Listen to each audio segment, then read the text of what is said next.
Teniški navdušenci in navdušenke, prav lepo pozdravljeni. Na Tenis Slovenija začenjamo z začetkom zimske sezone nov projekt Teniško aktivni.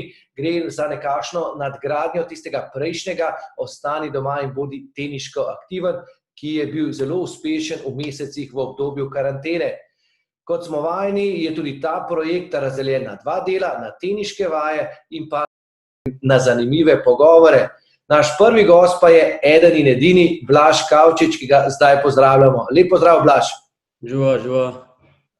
Doma si, nisi prišel domov vesel, kaj ne, zaradi poškodbe. Kaj se je zgodilo?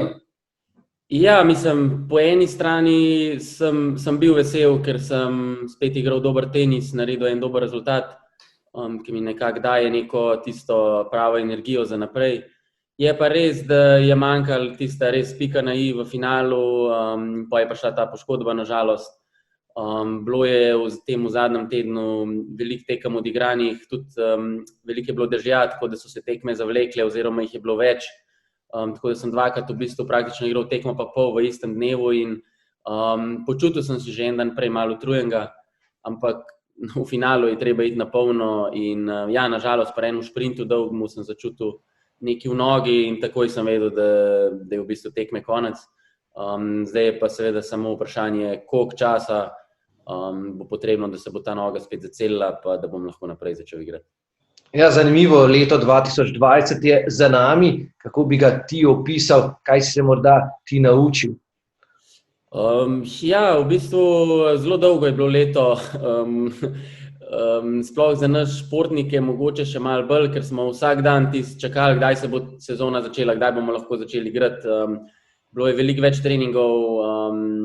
Zdaj, kaj konkretno sem se naučil, da lahko en virus postavi na glavo celoten svet in da je treba ceniti takrat, ko smo vsi zdravi, ko vse normalno poteka, mogoče bolj, kakor bomo zdaj mogoče to bolj znali ceniti, kakor pred tem virusom. Drugače pa, ja, kar se teniško tiče, je bilo za mene to v bistvu, lahko rečem, kar v redu.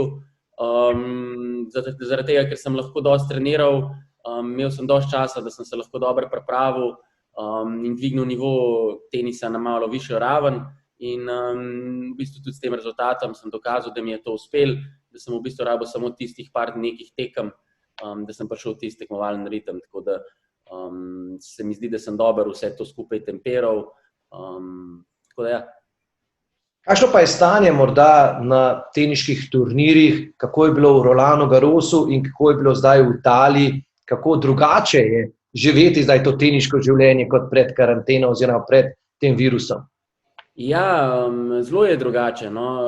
Sploh te mogoče malo večji turnirji, recimo kot so Roland Garros in pa verjetno tudi na ATP-jih, zdaj zadnje čase nisem igral, tako da ne vem, ampak kakor sem slišal, je še vse skupaj bolj zaostreno. Se pravi, treba je vedeti, da je praktično skozi treba nositi masko, ne glede na to, kje se gibaš, kako se gibaš, stalno te opozarjajo na to distanco, da jo držiš med drugimi igralci tudi.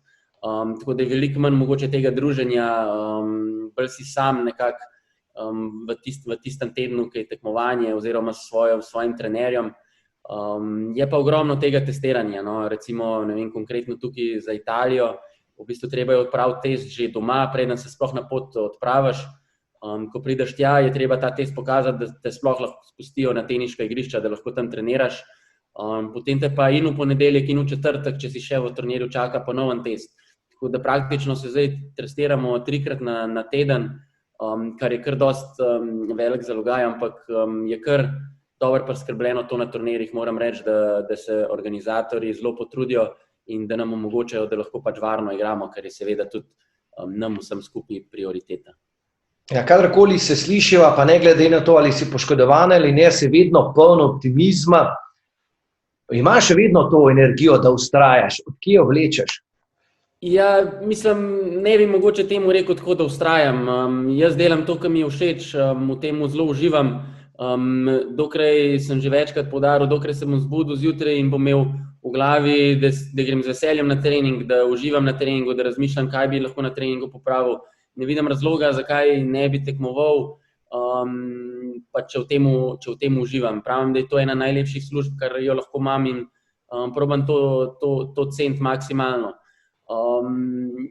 Pa še mogoče še ena stvar je, da sam pri sebi v vseh teh letih, ki sem jih naredil na turu, se mi zdi, da nisem pokazal še tistega čistega vsega, kar znam, pa česa sem sposoben. In to je mogoče ena tista stvar, ki me mogoče še malo dodatno žene naprej, ker bolj v sebe verjamem zdaj, kot sem verjel takrat. Imam mogoče več tehniškega znanja, kot sem ga imel takrat, več izkušenj in vsega. In če bo telo zdržal, če bo telo šel z mojim srcem in z mojo glavo naprej, sem zelo optimističen, da bi lahko res kakšen dober rezultat dosegel še do konca kariere.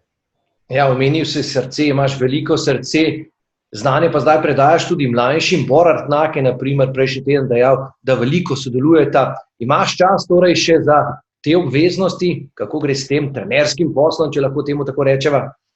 Ja, v bistvu gre za neko bolj mentorstvo, kot trenerstvo. Sam trenutno še poudarjam, da pač trenutno hočem biti profesionalec, da hočem igrati, ne pomeni pa to, da ne bi mogel v bistvu pomagati tem mlajšim perspektivnim igralcem.